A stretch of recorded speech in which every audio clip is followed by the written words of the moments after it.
Bonsoir à toutes et à tous et bienvenue dans Odyssée, votre émission d'actualité spatiale toutes les 2 semaines sur les ondes de Radio GMT.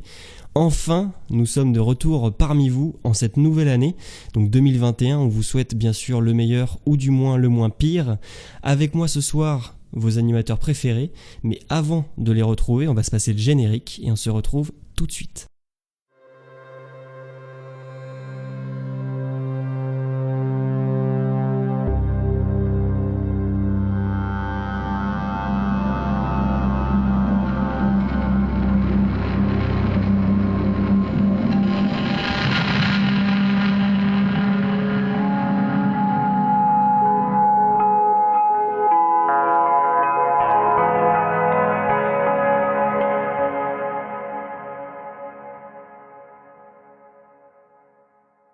Et on se retrouve donc pour cette nouvelle émission d'Odyssée, épisode 7 de la saison 1.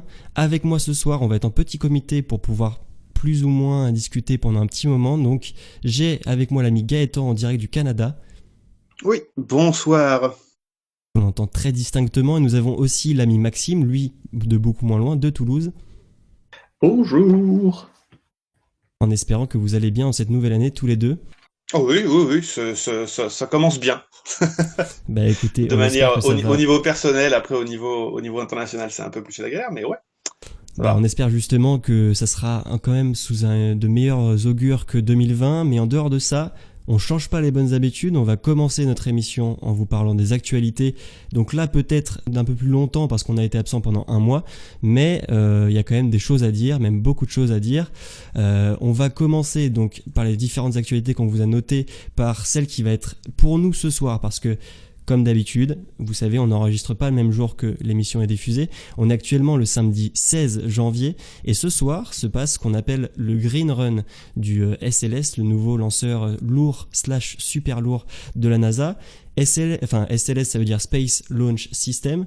Donc c'est en gros, pour faire une sacrée caricature, c'est la nouvelle Saturn V de la NASA. Et Green Run, qu'est-ce que ça veut dire ? Ça veut dire qu'en gros, on va tester ces moteurs sur une durée qui est similaire à celle d'une mission classique. Donc là, les moteurs vont être allumés pendant plus de 8 minutes, ce qui est la première fois pour ce nouveau lanceur. C'est quelque chose de central, c'est vraiment, en tout cas pour la NASA, c'est un des tests finaux avant de lancer une mission réelle. Et c'est très attendu parce que c'est encore une fois une architecture qui a pris un certain temps, disons, à être mise en place, et il faudrait pas que ça foire. Après, bien sûr, il n'y a pas de raison en soi que ça foire, parce que c'est des moteurs qu'on connaît, qui ont été conservés sur la navette spatiale, qui sont les moteurs RS-25, mais ça reste quand même quelque chose de dangereux. Est-ce que vous, les gars, vous en avez un petit peu entendu parler de cette actualité, ou ça vous est pas passé dans les oreilles ? Non, pas pour moi. Entendu parler, oui, vite fait.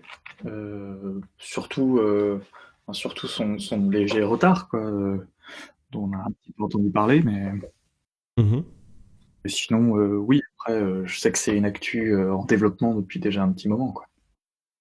Le SLS ou le Green Run, tu veux dire ?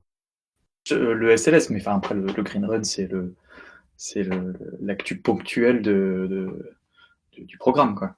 Oui, après c'est quand même un bon signe entre guillemets, parce que c'est un des tests, comme je le disais, finaux, enfin dans le sens où après celui-ci, il y aura d'autres tests qui seront moins importants, mais enfin en termes de taille, j'entends bien sûr.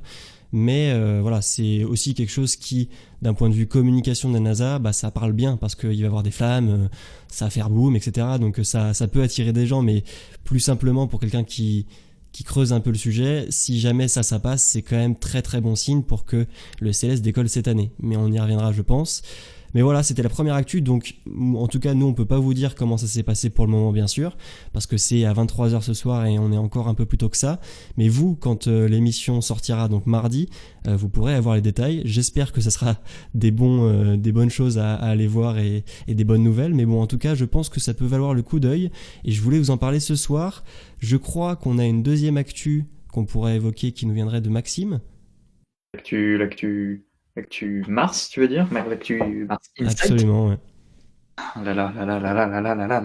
L'actu Mars Insight. Alors moi, clairement, je sais pas trop quoi en penser. Je sais pas, est-ce qu'il faut que je fasse un petit retour, un petit background check de... Tu peux expliquer en quoi consiste la mission dont on va parler si tu veux, oui, bien sûr. Alors globalement, Mars Insight, donc c'est un lander, hein, donc c'est une plateforme qui s'est posée sur Mars le 26 novembre 2018, donc ça commence à dater un petit peu, donc une plateforme de la NASA avec une participation du CNES, donc l'Agence spatiale française, et du DLR, qui est l'Agence spatiale germanique. L'objectif concrètement de InSight, c'est donc l'étude de la structure interne de Mars grâce à ces trois instruments principaux qui sont SEIS, donc le grand instrument dont la France est très fière, qui est un sismomètre d'une qualité, et d'une finesse inégalée. Avec ça, on ajoute le HP3, aussi appelé la taupe, donc qui est un capteur de flux de chaleur. En fait, globalement, c'est un capteur qui s'enterre dans le sol à plusieurs mètres de profondeur pour capter la chaleur et ainsi permettre de comprendre un peu le fonctionnement interne de Mars. Et donc une petite station météorologique on the top. Voilà. Et donc l'actu croustillante de ça, c'est l'échec, si on peut appeler ça comme ça, de l'instrument allemand, la taupe, le HP3, qui, après 2 ans de dur labeur, n'a finalement pas réussi à s'enfoncer dans le sol comme il était, comme ça devait être. C'est donc un abandon pur et simple des équipes. Donc après, comme je vous le disais, 2 ans d'acharnement et de retournement de situation, plusieurs tentatives pour faire en sorte que le système puisse s'enfoncer dans le sol. Mais bon, malheureusement, ça n'a pas fonctionné. Ils n'ont pas Après, lâché comme ça, hein. Ils ont tenté beaucoup de choses et parfois des choses un petit peu audacieuses, disons. audacieuse, en effet, puisque pour réussir, par exemple, entre autres, pour dernière tentative pour faire en sorte que la taupe, The Mole, comme on l'appelle, s'enfonce dans le sol, ils ont utilisé le bras robotique d'Insight d'une manière qui n'avait encore jamais été faite et qui d'ailleurs n'avait jamais même pas été pensée, Ah non, pas du tout. Oui. puisqu'ils l'ont utilisé tout simplement pour appuyer sur la taupe pour faire en sorte qu'elle soit un petit peu poussée dans le sol. Et ensuite, ils ont utilisé la petite pelle, la scoop, quoi, qu'il y a au bout du bras pour enterrer profondément la taupe. Bon, vous vous en doutez, hein, ça n'a pas fonctionné, mais ça permet aussi aux équipes, et ça c'est un grand point positif de retour d'expérience de cet instrument, c'est que aujourd'hui les équipes ont donc de nouvelles expériences et une expérience plus forte en termes de manipulation avec ce bras. Et donc ça veut dire de nouvelles expériences et de nouvelles choses. C'est donc pas totalement un échec. Puis Non. je pense que l'intérêt aussi de l'exploration, c'est aussi de pousser les technologies à leurs limites.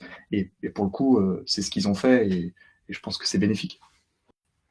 Ouais, et puis, enfin, en soi, c'est pas non plus un échec parce que la mission est déjà arrivée jusqu'à ce point-là. Donc en soi, c'est déjà pas un échec. Quand tu arrives à te poser sur Mars avec une mission ambitieuse comme celle-ci, c'est déjà une réussite. Donc, et puis comme tu le Attends, disais aussi, pardon, vas-y. attends, vas-y. Non, mais comme tu le disais aussi, le fait qu'ils aient pu un petit peu sortir de leur zone de confort, parce que la NASA, c'est quand même une agence spatiale qui est réputée pour ne prendre aucun risque, mais on y reviendra d'ailleurs plus tard dans l'émission. Mais là, ils ont osé des choses, bon, par obligation, parce que ça marchait pas, donc ils se sont dit, en partenariat d'ailleurs avec l'agence spatiale française et l'agence spatiale allemande, qu'est-ce qu'on peut faire pour essayer que ça marche. Et là, il y a eu la technique du bras, il y a eu d'autres bricolages, donc ça n'a pas fonctionné, mais un point aussi important qui, selon moi, doit être cité dans cette petite chronique actu, c'est que CEIS, lui, fonctionne toujours. Ce sismomètre qui est fourni, dont la création a été gérée par le CNES, il fonctionne toujours. Il a déjà donné des données très intéressantes d'après les infos qu'on a eues. Et lui, je crois que si les recherches que j'ai faites sont bonnes, il est amené à être en fonction pour encore 2 ans à peu près, je crois. Ouais, Ouais, exactement, ouais. C'est ça. Mais même, il y a pas que ça, il y a aussi l'équipement radio. Enfin, parmi les instruments qui sont sur Insight, bah, du coup, il y a celui-là qui était en fait le truc majeur. C'est pour ça Oui. que ça fait un petit peu parler de lui. Mais en fait, globalement, il y a tous les autres instruments fonctionnent encore. Donc, on a aussi l'équipement radio, enfin, apparemment, c'est un équipement expérimental radio qui permettrait d'en connaître plus sur la rotation réelle de Mars et sur la façon dont le cœur à l'intérieur aussi fonctionne dans Mars, ce qui nous permet de connaître plus non seulement sur Mars, mais au-delà de ça, nous permet aussi d'en connaître plus sur les mécanismes de rotation des exoplanètes rocheuses en général. Donc, même si effectivement, disons le côté un petit peu principal de cette mission, qui était cette espèce de pic qui s'enfonçait à 3 mètres sous terre, n'a pas réussi vraiment son coup et est resté à 40 cm. Non seulement ça, on a appris on en a appris plus sur la surface de Mars et sur comment utiliser nos instruments, mais en plus de ça, de toute façon, les autres instruments vont nous permettre aussi de faire pas mal d'avancées sur nos connaissances sur Mars et sur les exoplanètes. Oui, exactement. Ouais. Toi, tu C'est voulais... pour ouais. ça, en fait, Vas-y, c'est vas-y, que Maxime. il faut faire la part des choses. On parle d'échec, mais ce n'est absolument pas en rapport avec l'échec de la mission InSight. En fait, il s'agit simplement de l'échec de l'utilisation d'un de ces instruments, ce qui ne remet absolument pas en question finalement la mission en elle-même. Ouais, et c'est là où, du coup, le risque pris par la NASA, entre guillemets, en sortant de la timeline classique de la mission, en essayant justement avec le bras robotique de venir pousser sur la tête de forage, ça compromet pas les autres instruments, bien sûr, mais tu vois, moi, je m'attendais pas à ce qu'une mission en partie gérée par la NASA prenne ces libertés-là par rapport au cahier des charges de base pour essayer de faire fonctionner la totalité des trucs quand même. Enfin, en tout cas, moi, j'ai trouvé ça insolite et je m'y attendais pas de cette agence spatiale-là. Tu vois, les Russes, ils m'auraient dit ça, j'aurais dit, bien sûr, ils peuvent faire pire. Enfin, ils peuvent faire pire dans le sens, bien sûr, tenter des trucs plus fous. Hein. Je dis pas faire pire en moins bien. Mais de la NASA, c'est... Là, j'ai l'impression que de ces dernières années, ils osent plus de choses, ce qui a tendance à me réjouir. Mais bon, je m'avance peut-être un peu trop. Non, je suis assez d'accord et puis je pense que c'est aussi une bonne chose. Après, il faut dire que bah, cet instrument est arrivé, on va dire, au bout de ses capacités assez rapidement. Donc, pour éviter un échec trop rapide, je pense qu'ils ont dû prendre la décision aussi de faire, enfin, d'y aller coûte que coûte, et puis qu'ils n'avaient pas grand-chose à perdre de toute façon, puisque elle-même n'arriverait pas à se sortir toute seule de ce faux pas. C'est sûr. Mais Et écoute, je sais pas si t'as des choses à rajouter, vas-y.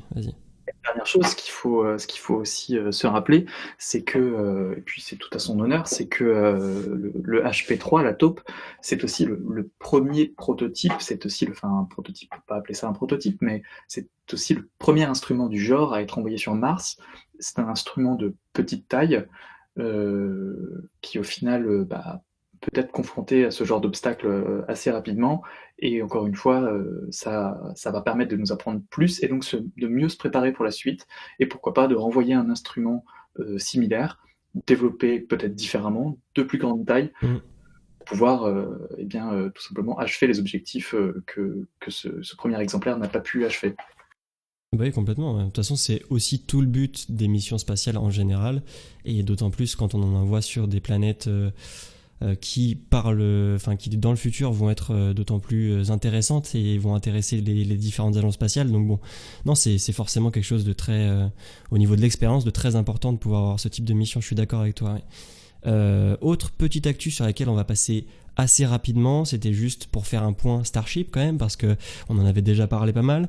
Le prototype SN9, donc qui va normalement, si tout va bien, opérer son hop test comme le SN8 bientôt, a quand même un petit retard d'annoncer du fait que, en gros, il y a eu ce qu'on appelle des static fire, donc c'est un peu comme le Green Run d'ailleurs, dont on parlait tout à l'heure. Il y a eu des tests moteurs qui ont été faits sur le SN9 à Boca Chica, et suite à ces 3 tests moteurs, on a détecté, je sais pas exactement si on a eu détail de quoi, mais des anomalies, des usures anormales dans 2 des 3 moteurs, donc des moteurs Raptor.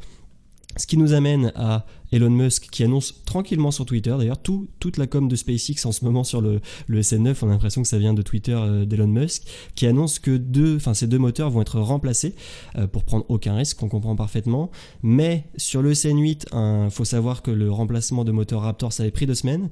Là, ils nous annoncent encore une fois sur Twitter que logiquement, ils ont pu accélérer la cadence de production des moteurs Raptor, ce qui est le point central vraiment du futur Starship. Donc on sait pas trop.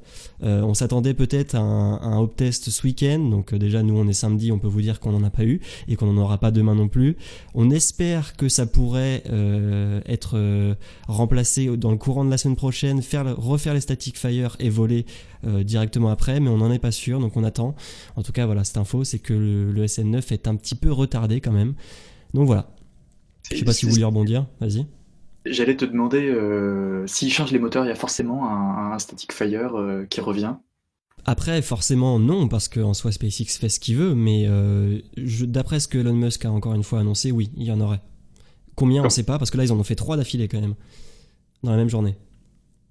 Logiquement, il y en aura d'autres, et après, on peut espérer que le hop test arrive, peut-être pas dans la même journée, mais dans les jours qui suivent, quoi. Donc, on va encore attendre au moins une semaine, je dirais, si ce n'est plus, peut-être, j'espère pas. Mais la dernière... Elon, bah on verra bien, hein, mais bon. Et la dernière actu, d'ailleurs, c'était pas du tout fait exprès, mais concerne, entre grands guillemets, les concurrents de SpaceX, dans le milieu en tout cas privé américain, que sont Blue Origin, et le lancement de sa New Shepard, donc sa fusée suborbitale, c'est-à-dire que elle peut aller dans l'espace, mais qu'elle ne rentrera pas en orbite terrestre, donc c'est-à-dire qu'elle va pas tourner, elle va redescendre directement, si on veut vulgariser à fond. Donc on a eu le 14e vol de cette fusée suborbitale qui est designée en gros pour envoyer des touristes dans ce qu'on appelle l'espace, bien sûr, parce qu'on dépasse les 100 km, et aussi peut-être des scientifiques qui voudraient expérimenter en microgravité. Donc le 14e vol qui a été un succès total, d'après les informations qu'on a pu avoir, qui emportait pour la première fois une capsule donc dans laquelle seront les touristes. Là, il n'y avait personne, mais cette capsule était dans l'état final, c'est-à-dire qu'elle pouvait accueillir des humains qui auraient survécu au vol, ce qui est déjà une bonne chose. Elle est revenue se poser quelque peu de temps après le booster, qui lui s'est posé sur sa zone d'atterrissage, un peu à la manière d'une Falcon 9 pour ceux qui n'ont pas vu les images, mais il s'est posé quand même, faut le dire, vraiment sur le bord de la zone. Le pied, un des pieds, des 4 pieds qui lui permettent de se poser, était même un poil en dehors de la ligne verte, mais bon, ça a fonctionné, donc très bien, et la capsule s'est posée quelques minutes après avec des parachutes. Donc c'est quand même quelque chose qui est à noter, parce que en gros on peut se dire qu'il y aurait potentiellement un vol habité prochainement. Certaines sources parlent même du mois d'avril 2021 pour un premier vol habité. Est-ce que vous, déjà, ça vous paraît déjà plausible? Et même question plus large sur la New Shepard et Blue Origin, est-ce que cette fusée vous paraît vraiment avoir un intérêt juste, est-ce que c'est de la démonstration ou est-ce que ça aura un intérêt pratique derrière? Est-ce qu'ils vont rentabiliser la recherche et développement, disons?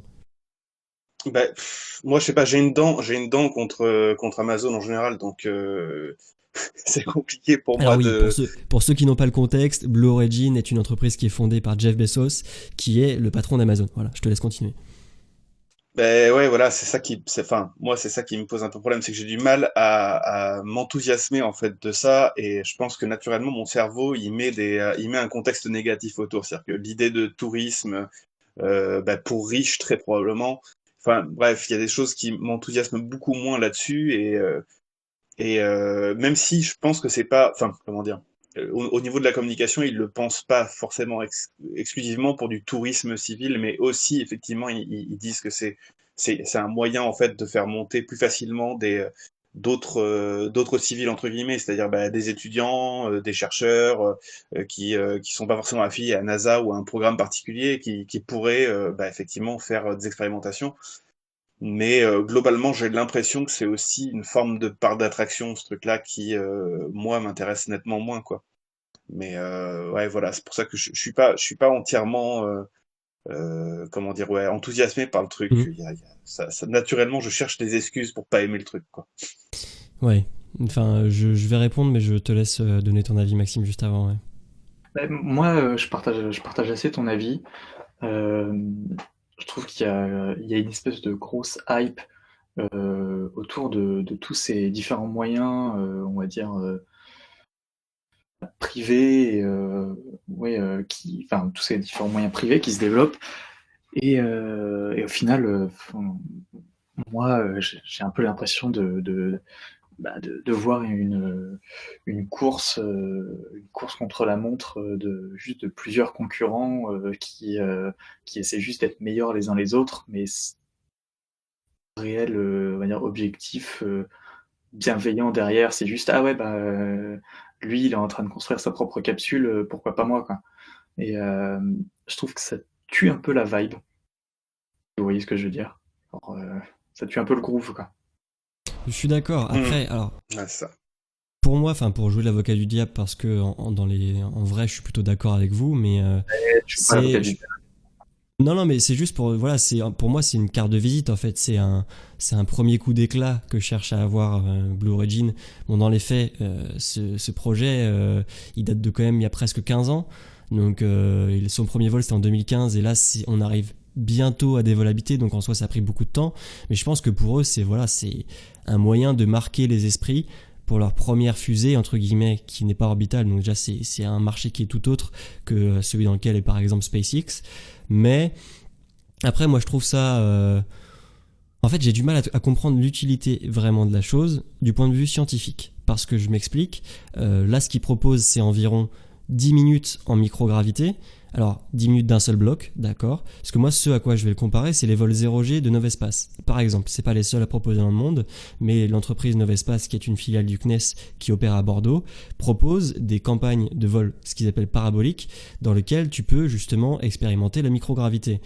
Et eux, le système est différent parce qu'avec un avion entre guillemets classique qui est un peu pimpé quand même pour pouvoir faire ça, on fait des paraboles avec l'avion, ce qui nous permet de ne plus ressentir la pesanteur pendant des bribes de environ 22 secondes. Et il y en a une trentaine par vol, ce qui arrive à peu près à 10 minutes aussi, mais c'est fractionné. Donc moi, si tu peux faire ça pour un prix qui est quand même, à mon avis, je connais pas le prix de Blue Origin, donc personne ne le connaît encore, mais qui sera bien en dessous de ça, je vois pas l'intérêt de proposer ce type de vol. Donc là où ça revient sur la critique de Gaëtan, et je le comprends parfaitement, ça va en fait être un argument de com pour principalement des ultra riches qui pourront aller dans l'espace. Le seul intérêt que je comprends à ça, et qui là est indéniable, c'est sûr, c'est que ça peut permettre de voir la rotondité de la Terre.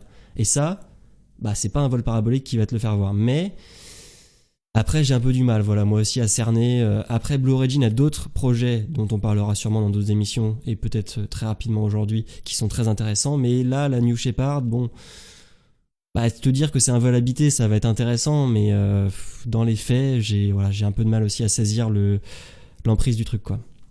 Après, si je peux me permettre vis-à-vis de ce que tu viens de dénoncer au niveau scientifique, je sais pas, peut-être que je me plante, hein, mais dans l'idée, je me doute qu'un vol parabolique en plusieurs étapes, là, comme tu le parlais, avec un avion entre guillemets classique, légèrement modifié, ça ne permet pas d'aller physiquement dans l'espace, ce qui veut dire qu'on a encore, au niveau électromagnétique et au niveau des rayonnements qu'on perçoit dans l'appareil ou à l'extérieur de l'appareil, c'est pas du tout la même chose que d'aller physiquement dans l'espace. Après, je crois que la hauteur de Blue Origin, elle est pas super épaisse non plus, c'est-à-dire qu'on est quand même dans la limite entre guillemets spatiale, mais on a encore évidemment le bouclier électromagnétique de la Terre qui fonctionne.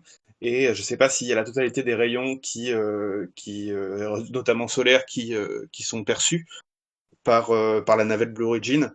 Je sais pas. Vu que j'ai pas les distances exactes, mais je pense qu'au niveau scientifique, c'est pas tout à fait la même chose quand même de faire parce qu'en fait entre guillemets, enfin de l'apesanteur ou de la 0G, tu peux quasiment l'avoir aussi euh, avec comment dire dans une chambre de soufflerie ou ce genre de choses pour certaines expérimentations, ça peut encore se faire là-dedans.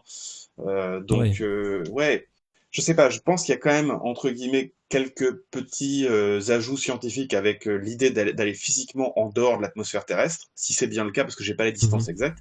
Mais effectivement, ouais, moi je vous rejoins évidemment, enfin, que tous les deux sur l'idée que ça m'a l'air d'être nettement plus un coup de com' pour riches.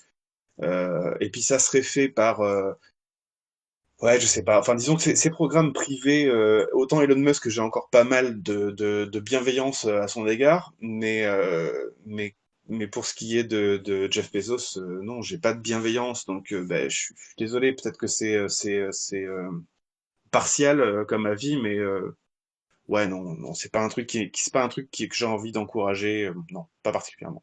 trouve que ton avis est assez mérité, quoi, parce que globalement, si c'était Mère Teresa qui avait monté le projet, on serait à peu près sûr que les objectifs, seraient pas les mêmes. Là, moi, ce que ça m'inspire, c'est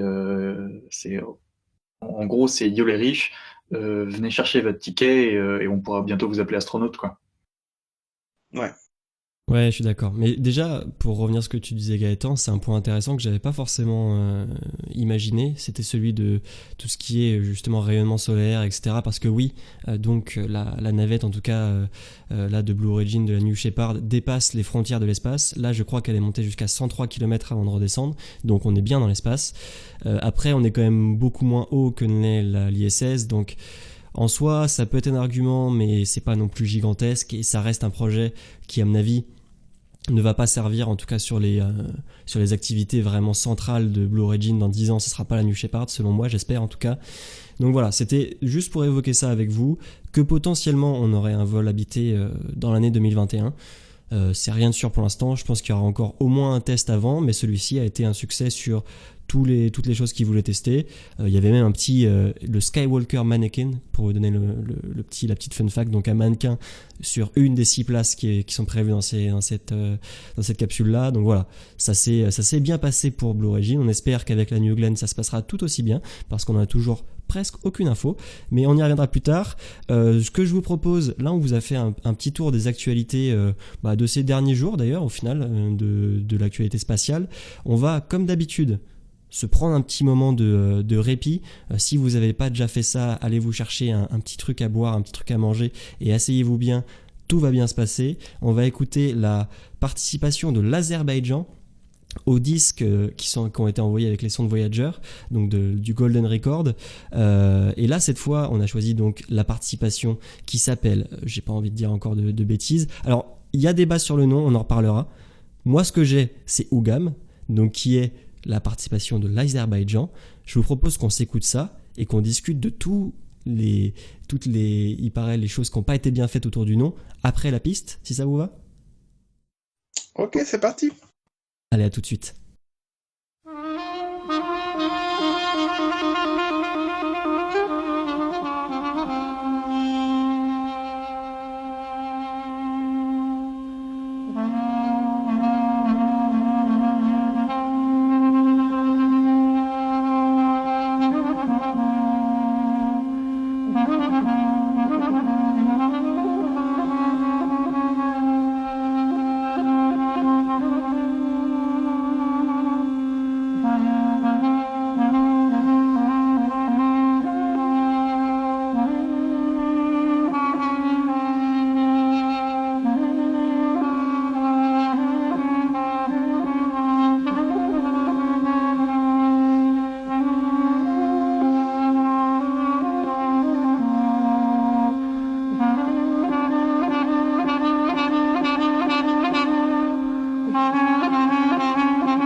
Et donc, c'était UGAM, UGAM, le morceau originaire de l'Azerbaïdjan, donc qui figure sur le Golden Record, aujourd'hui très loin de nous dans le cosmos. Alors, je me permets juste de te reprendre, mon cher Simon. Euh, Permets-toi, vas-y. Ce n'est pas donc la participation de l'Azerbaïdjan, puisque je ne crois pas que l'Azerbaïdjan, en tant que pays, a eu quoi que ce soit à dire sur ce qu'on mettait sur le Golden Record, puisque il me semble que la sélection a été faite de manière quand même assez subjective à l'époque par un comité d'Américains, en fait, hein, de différentes origines, et, euh, donc c'est comme ça qu'ils ont choisi les morceaux. Euh, mais on peut quand même appeler ça la participation de l'Azerbaïdjan en tant que culture. Mais attention à ne pas faire d'amalgame. Oui, Morceau, c'est vrai, ouais, tu as bien raison. j'ai trouvé ça très joli. J'ai trouvé ça très reposant. Euh, je sais pas vous. Ah oui, bah, de toute façon, oui, moi, ce genre de zik, ça me fait poiler parce que, genre, les drones, le drone qu'il y a derrière pendant toute la durée de la piste, immédiatement, moi, ça me touche. Donc, de toute façon, je suis client de ce genre de truc, hein. Moi aussi, et ce qui me fait, enfin ce qui me marque et ce que j'arrive pas trop à comprendre, c'est que c'est indiqué comme étant de la cornemuse. Mais je pense que c'est une sorte de cornemuse qui est Ouais, plutôt je pense que c'est un originaire type, de ouais. la région de l'Azerbaïdjan. Mais ouais, parce que tout ce que j'ai trouvé comme info, c'était de la cornemuse. Et c'est un son quand même très très particulier, quoi, qui est très typé justement de ces régions du monde-là. Moi, perso, ça me touche aussi beaucoup parce que c'est une musique très, j'ai envie de dire monotone, mais dans le bon sens du terme. Et c'est, je trouve, comme tu le disais Maxime, très justement, c'est apaisant, quoi. Donc bon, voilà, c'était notre petit point Golden Record de l'émission et cela va continuer, il y a encore pas mal de choses à diffuser.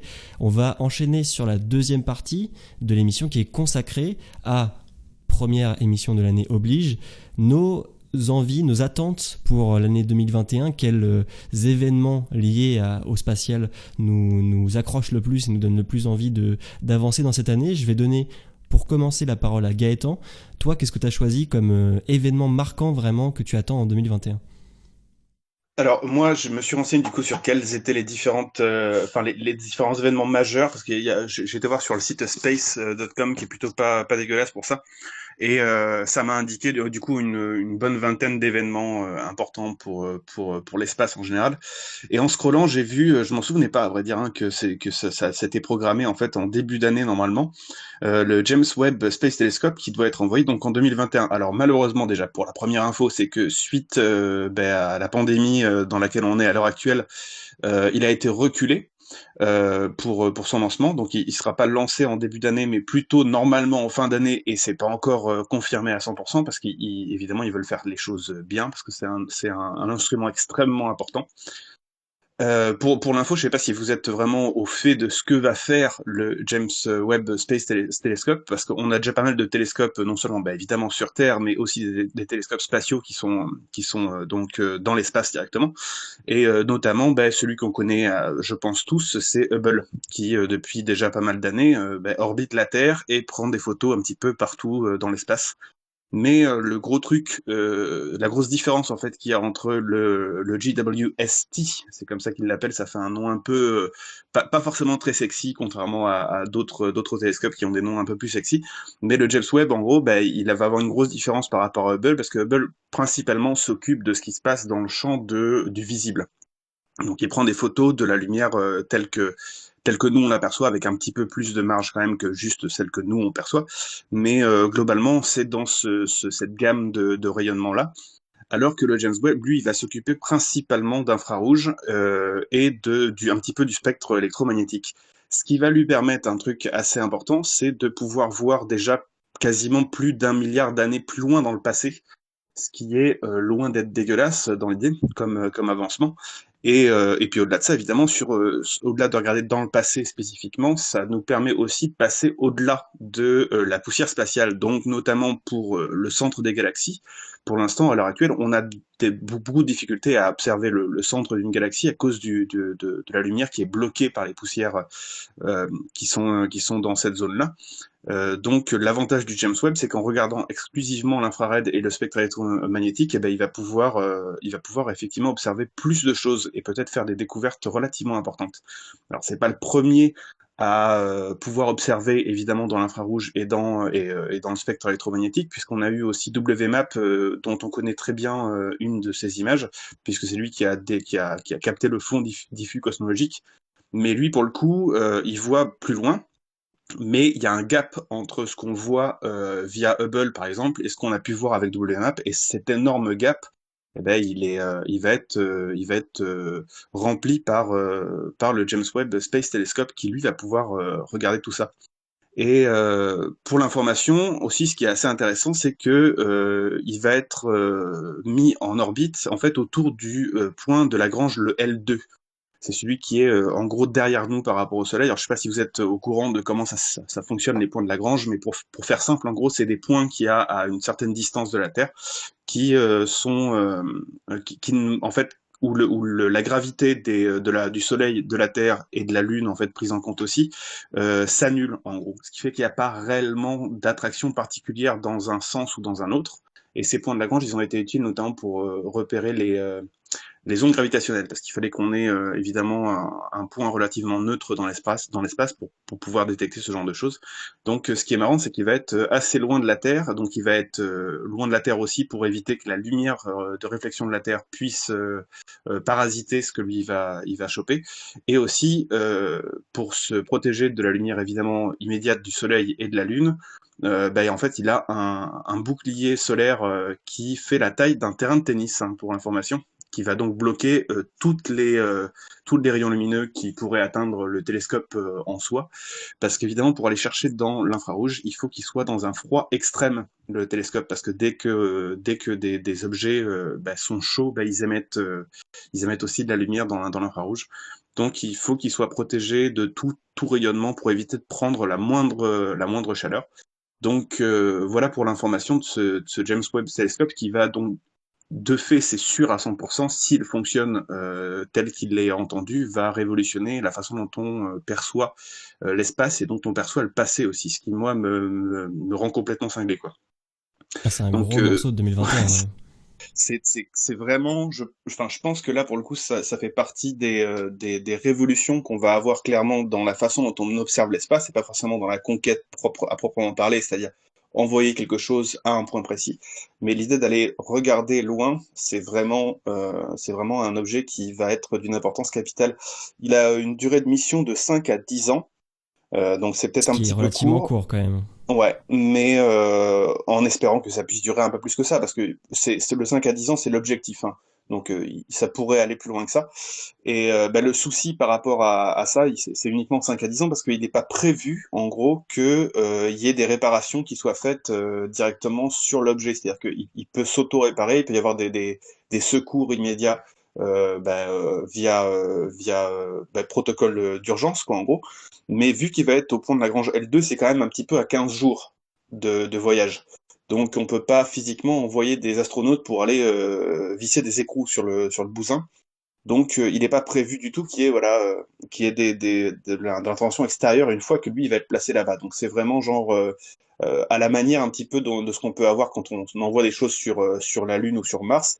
Il est pas, ou sur des comètes ou des astéroïdes. Il est pas prévu qu'il y ait quoi que ce soit qui vienne pour corriger des problèmes potentiels. Donc sur une mission évidemment qui dure de 5 à 10 ans, on entend, enfin la mission dure évidemment de 5 à 10 ans, parce qu'il faut entendre que derrière, si jamais il y Il a n'y a un pas de souci, réparation possible. c'est très compliqué. Donc c'est pour ça qu'ils le retardent aussi pas mal cette année, parce qu'ils veulent être sûrs de leur coup, parce qu'une fois que c'est lancé, il n'y a pas de point de retour. Et c'est un projet qui est colossal. Donc voilà, c'est évidemment c'est pour ça que on a une durée de mission qui est un petit peu courte. Mais ouais, moi c'est un truc qui me branche un maximum pour cette année. Je pense Vas-y, qu'on n'a pas Maxime, vas-y. trop envie non plus de réitérer l'expérience Hubble Ouais. une énième fois. Je pense que ça en ferait suer plus d'un. Donc non, clairement, je pense que pour eux, il n'est pas question de retourner visser des écrous, quoi. Oui, parce C'est que on le ça. rappelle justement, Hubble a été lancé et malheureusement en fait il a été lancé plus ou moins aveugle comme on peut faire comme métaphore parce qu'il y a eu des problèmes de lentilles sur sa lentille principale qui ont nécessité l'intervention manuelle d'astronautes qui sont venus d'ailleurs avec la navette spatiale qui aujourd'hui n'existe plus, donc on n'a plus vraiment de moyens de faire ce type-là de sortie extravéhiculaire. Donc oui, en plus de ça, comme tu l'as très bien expliqué, il n'est pas grosse différence en orbite terrestre, mais il est placé sur le point L2 du système Terre-Soleil, ce qui fait que c'est pour lui, pour son travail entre guillemets d'observation, c'est très intéressant, voire même primordial, mais qui empêche toute réparation possible, ce qui a amené d'ailleurs à pas mal de ces retards en fait parce que ils doivent vraiment tout tester, être sûr qu'au déploiement tout fonctionnera bien parce qu'il y a aussi justement cet énorme bouclier qui doit être replié parce que point important que tu n'as pas évoqué c'est que comment sera lancé ce James Webb Space Telescope par une fusée Ariane 5 et ça c'est quand même beau Exactement. parce C'était un des que points que j'avais pas encore abordé, ouais, effectivement. ouais, parce que déjà, c'est l'Ariane 5, faut le savoir, c'est la fusée actuelle avec la plus grande coiffe, enfin qui peut accueillir le plus de volume. Parce que là, le James Webb Telescope, je sais pas si t'as les tailles, moi je les ai pas là sous les yeux, mais c'est gigantesque. Et après, il faut savoir qu'en gros, lui, il Replié, est. c'est pas la taille Ouais, d'un terrain de tennis quand c'est replié, mais oui, bien sûr. déjà, déjà replié, c'est assez énorme, ouais. Ouais, et puis encore une fois, il y a plein du coup de systèmes hydrauliques, mécaniques qui vont devoir se déployer. Il y a plein de potentiels points de blocage, et c'est là où il faut qu'ils vérifient tout ça avant de l'envoyer parce que c'est pas Hubble, il est pas à quelques centaines de kilomètres de la Terre, il est bien plus loin, comme tu le disais, à 15 jours de voyage. Donc bon, moi par contre que ce soit lancé sous une Ariane 5, je suis très heureux parce que ça va marqué, c'est pas à la fin de l'Ariane 5, mais elle devrait arriver à la fin de son exploitation dans les prochaines années. Et ça va, je pense, quand même faire partie des plus belles missions qu'elle aura lancées. Donc je croise vraiment tous les Clairement, hein. doigts possibles pour que tout se passe bien, quoi. Parce qu'un lancement, ça reste toujours un lancement risqué. Et là, comme tu disais tout à l'heure aussi, c'est pas un outil scientifique qui a une doublure. Parce qu'il faut savoir, ça a été des prix, c'est un budget exorbitant, avec Mhm. plein de retards, de reports, etc. Et une enveloppe qui a explosé. Et là, faut pas que ça foire, parce qu'il n'y a pas de, comme on avait pu en parler avec Taranis, il n'y a pas de doublure, quoi. Ouais, il n'y a Donc pas bon, de doublure. Et puis, alors, d'après ce que j'ai compris pour ce qui concerne l'Ariane 5 et donc le lancement, mais c'est à voir parce que c'est une info que j'ai survolée plus ou moins. Je crois qu'en fait, le télescope va être accroché sur le side, en gros, de l'Ariane, en gros. Et que ça va être via un anneau qui, lui, pourra recevoir, une fois qu'il sera sur le point L2, potentiellement, il peut y avoir un vaisseau d'urgence qui peut aller sur place, mais qui évidemment ne sera pas habité, mais il peut y avoir un arrimage, en gros, direct au James Webb Space Telescope en cas de souci majeur. c'est possible Mais de qu'on toute puisse façon, envoyer enfin, une. d'après ce que j'ai compris, mais honnêtement, faudrait revérifier ces infos-là parce que c'est une phrase que j'ai relevée et j'ai pas eu plus d'infos sur la question. Mais ça voudrait dire que Je doute. potentiellement, en cas de chute majeure, en gros, il est possible de créer une mission spécifique qui pourrait aller régler le problème sur le télescope en soi, non habité, quoi. Par contre, c'est sûr, ce qui est sûr, c'est qu'il sera lancé sous la coiffe, enfin dans la coiffe de l'Ariane Ah 5, d'accord. pas à l'extérieur En- du vaisseau, mais parce que c'est justement pour ça qu'ils ont choisi aussi une Ariane 5. Mais par contre, c'est possible qu'une mission de sauvetage, de dernier recours soit prévue. Ça, je vais pas creuser assez pour ce point-là. Écoute, je sais pas si tu avais d'autres choses à rajouter, sinon je vais donner la parole à Maxime, je pense. Ben non, j'ai pas forcément de grand-chose à rajouter. Juste pour l'info, il y avait déjà c'était le Herschel de l'ESA qui était au point L2, je crois, déjà. D'accord. À un moment donné, comme observation, en gros, comme outil Comme d'observation, il y avait observatoire, le ouais. Herschel D'accord. de l'ESA qui était déjà passé au point L2 à un moment donné. Donc c'est pas la De toute façon, première c'est un fois qu'on point envoie des intéressant, ouais. trucs là-bas dans le but de faire une observation, quoi. Ok, bah écoute Maxime, je te propose de rebondir, de reprendre la parole et de nous parler de ton coup de cœur de 2021, j'ai envie de dire coup de cœur à l'avance. Coup de cœur à l'avance. Mon coup de cœur à l'avance, ma grosse hype. Moi, je reste dans les classiques. Moi, monsieur, je suis exploration spatiale. C'est ça ma hype. Désolé. Moi, là, ce qui me... Ok, attends, pardon, je vais surveiller mon langage parce que j'allais dire des conneries. Euh, Là, globalement, ce qui m'emballe à fond, C'est pas la Saint-Valentin, mais c'est presque ça. C'est un rendez-vous avec Mars, le rendez-vous du petit rover Persévérance, bien sûr, de la mission Mars 2020. Je pense que vous en avez tous entendu parler. On en a déjà parlé dans l'émission, il me semble. Absolument, oui. Et ouais, moi globalement, moi j'attends que ça. J'ai l'avantage d'avoir un petit peu travaillé dessus, d'avoir assisté au lancement pendant l'événement organisé par le CNES, où j'étais en stage. Donc oui, bon, il y a il y a un petit côté affect qui joue forcément. Mais, euh, mais ouais, moi, un nouveau rover sur Mars, ouais, moi ça me, excusez mon langage, mais moi ça me fait bander, quoi. Mais t'as bien le droit de le dire, hein. J'ai vu que t'as voulu te retenir, mais non, mais oui.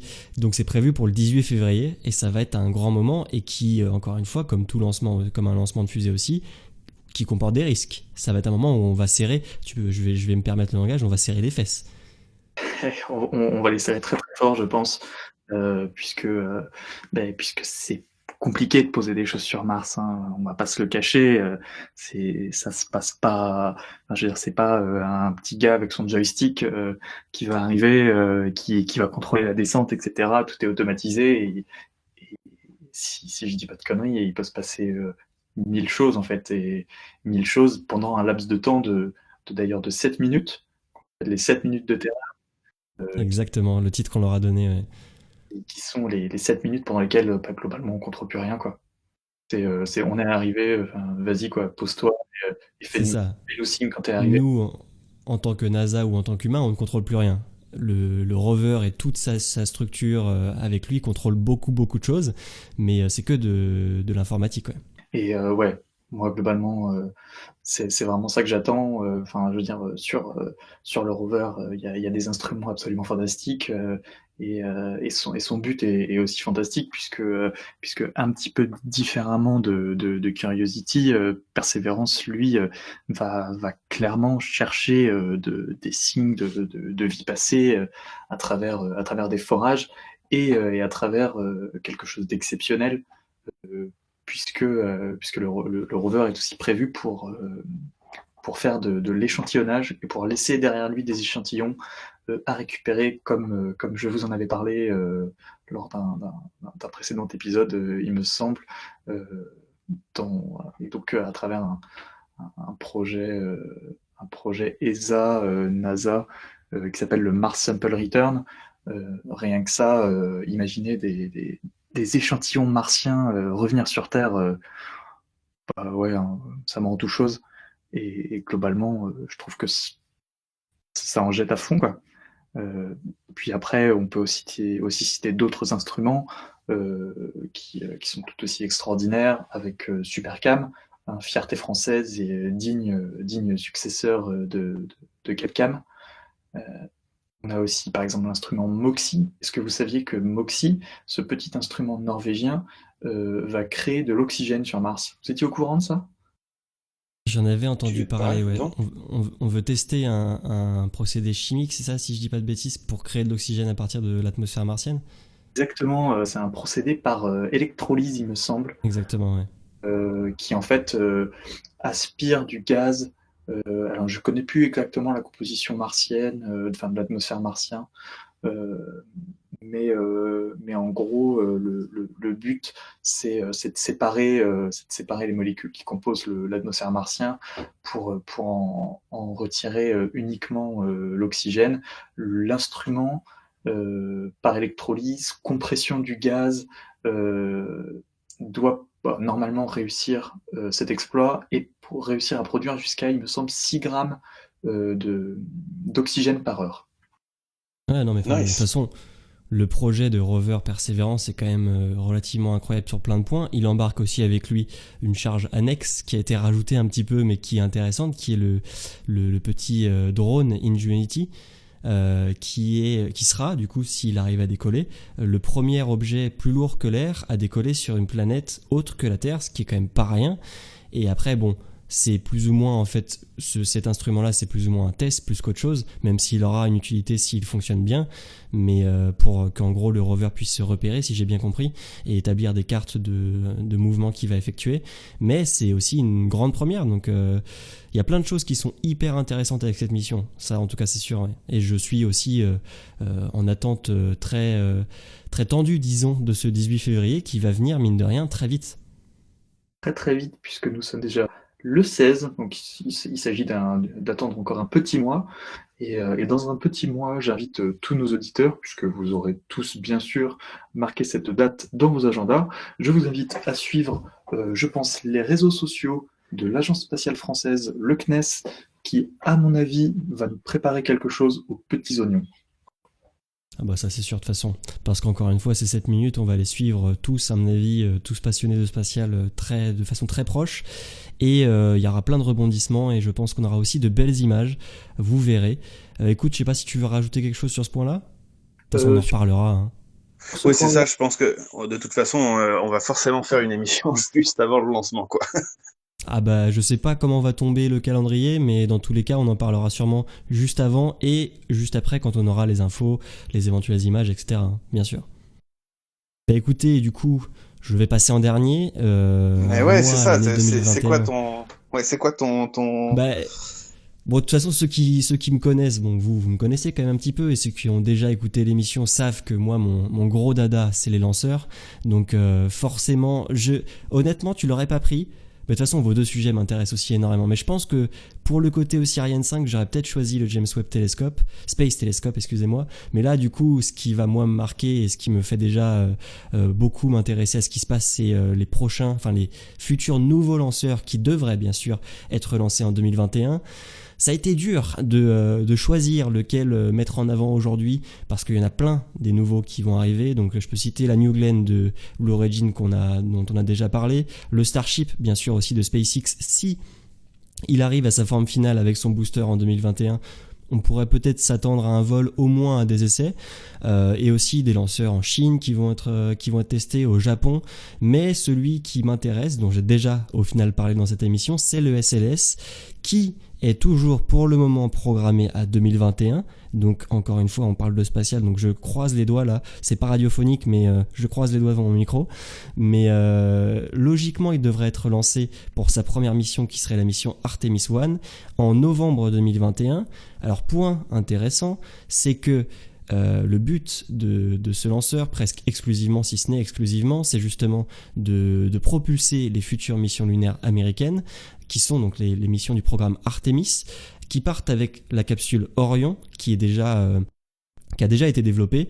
Il faut savoir que par contre, en novembre dernier, point noir et grosse frayeur pour tout le programme Artemis, on a détecté un problème, un des outils défectueux de la capsule Orion. Donc sans rentrer trop dans les détails, en gros c'est une petite batterie plus ou moins, le responsable, le PDU comme il l'appelle, le Power Data Unit, qui était défectueux.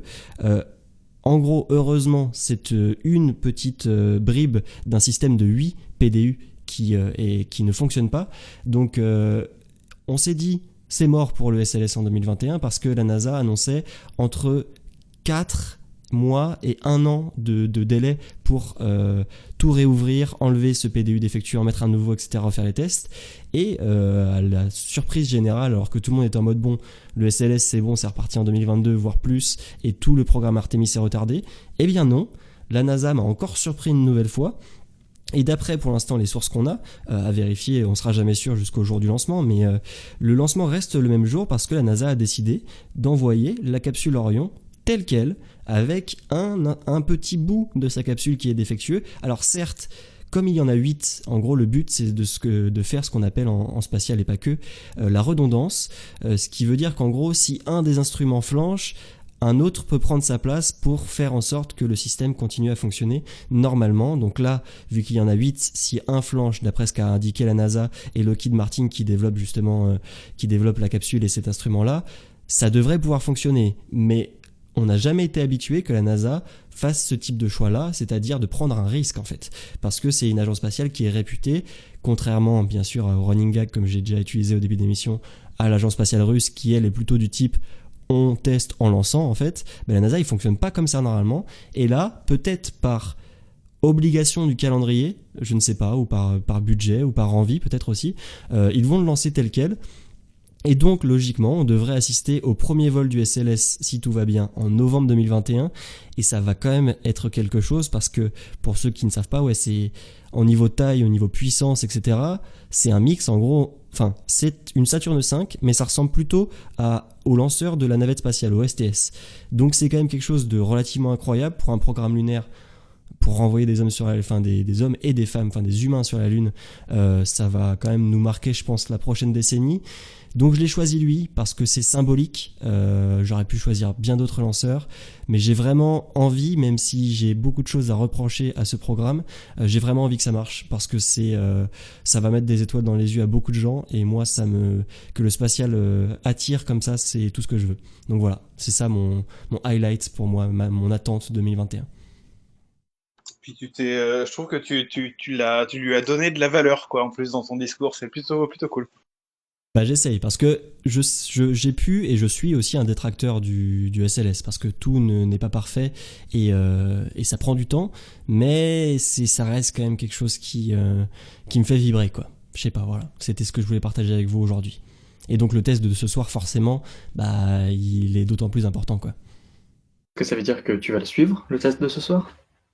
Je pense, oui. Je sais que j'ai quelques projets aussi ce soir, mais je vais demander à mes compères de me laisser une petite dizaine de minutes, je pense, parce que oui, 8 minutes de l'allumage des 4 moteurs du SLS, donc sans les boosters latéraux, c'est quand même quelque chose. Et je pense que je vais au moins voir si tout se passe bien, ouais.